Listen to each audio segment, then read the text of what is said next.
Eu quero ler para vocês aqui um texto que eu até já publiquei na minha página, mas eu acho que lendo tem mais força e eu gostaria de compartilhar isso com vocês, porque é realmente muito importante, muito impactante. Lá vai. Por que votamos em Hitler? Por que a Alemanha, o país com um dos melhores sistemas de educação pública e a maior concentração de doutores do mundo na época, sucumbiu a um charlatão fascista? É por Oliver Stankel. Por que votamos em Hitler? A longa história das notícias falsas. Por que votamos em Hitler? O que devemos aos nazistas? Ao longo da década de 1920, Adolf Hitler era pouco mais que um ex-militar bizarro, de baixo escalão, que poucas pessoas levavam a sério. Ele era conhecido principalmente por seus discursos contra minorias, políticos de esquerda, pacifistas, feministas, gays, elites progressistas, imigrantes, a mídia e a Liga das Nações, precursora das Nações Unidas. Em 1932, porém, 37% dos eleitores alemães votaram no partido de Hitler, a nova força política dominante no país. Em janeiro de 1933, ele tornou-se chefe de governo. Por que tantos alemães instruídos votaram em um patético bufão que levou o país ao abismo? Em primeiro lugar, os alemães tinham perdido a fé no sistema político da época. A jovem democracia não trouxera os benefícios que muitos esperavam. Muitos sentiam raiva das elites tradicionais, cujas políticas tinham causado a pior crise econômica na história do país. Buscava-se um novo rosto, um antipolítico. Um antipolítico promoveria mudanças de verdade. Muitos dos eleitores de Hitler ficaram incomodados com o seu radicalismo, mas os partidos estabelecidos não pareciam oferecer boas alternativas. Em segundo lugar, Hitler sabia como usar a mídia para seus propósitos. Contrastando o discurso burocrático da maioria de outros políticos, Hitler usava um linguajar simples, espalhava fake news e os jornais adoravam sugerir que muito do que ele dizia era absurdo. Hitler era politicamente incorreto de propósito, o que o tornava mais autêntico aos olhos dos eleitores. Cada discurso era um espetáculo. Diferentemente dos outros políticos, ele foi recebido com aplausos de pé, onde quer que fosse, empolgando as multidões. Como escreveu em seu livro, Minha Luta. Toda propaganda deve ser apresentada em uma forma popular. Não estar acima das cabeças dos menos intelectuais daqueles a quem é dirigida. A arte da propaganda consiste precisamente em poder despertar a imaginação do público através de um apelo aos seus sentimentos. Em terceiro lugar, muitos alemães sentiram que seu país sofria uma crise moral e Hitler prometeu uma restauração. Pessoas religiosas, sobretudo, ficaram horrorizadas com a arte moderna e os costumes culturais progressistas que surgiram por volta de 1920, época em que as mulheres se tornavam cada vez mais independentes, a comunidade LGBT em Berlim começava a ganhar visibilidade. Os conservadores sonhavam com restabelecer a antiga ordem. Os conselheiros de Hitler eram todos homens heterossexuais brancos. As mulheres, ele argumentou, deveriam se limitar a administrar a casa e ter filhos. Homens inseguros podiam, de vez em quando, quebrar vitrines de lojas cujos donos eram judeus para reafirmarem a sua masculinidade.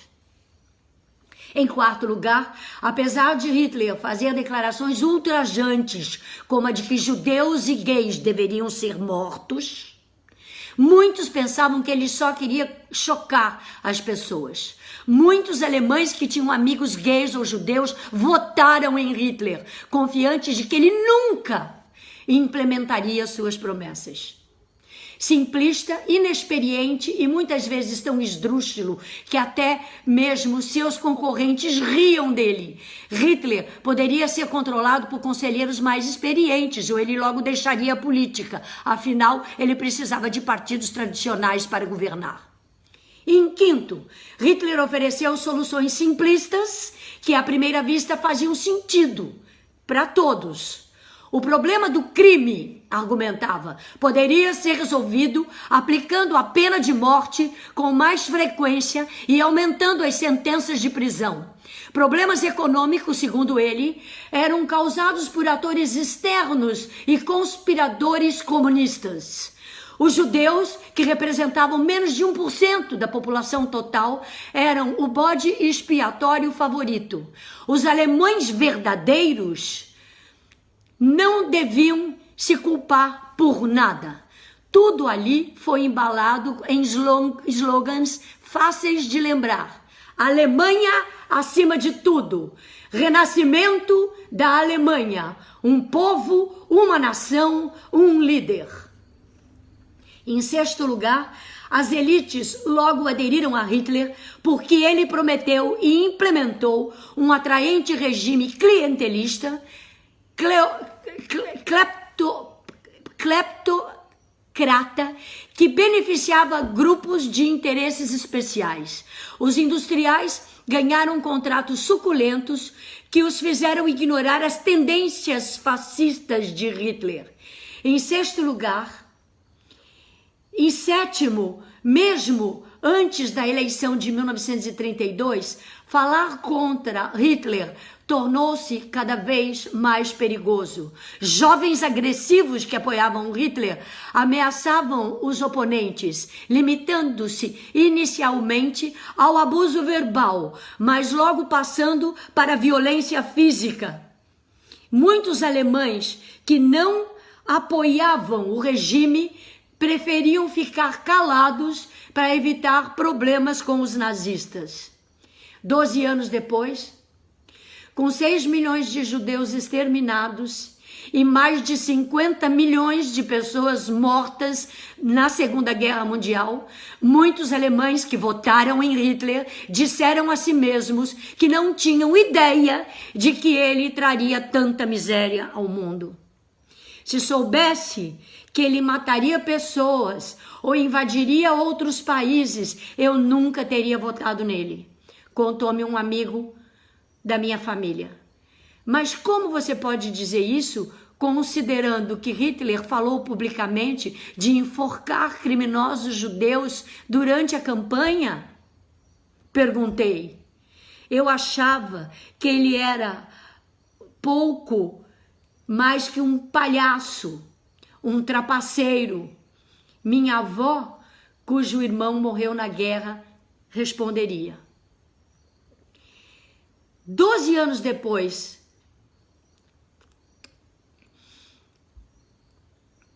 com 6 milhões de judeus exterminados e mais de 50 milhões de pessoas mortas na Segunda Guerra Mundial, muitos alemães que votaram em Hitler disseram a si mesmos que não tinham ideia do que tinham feito.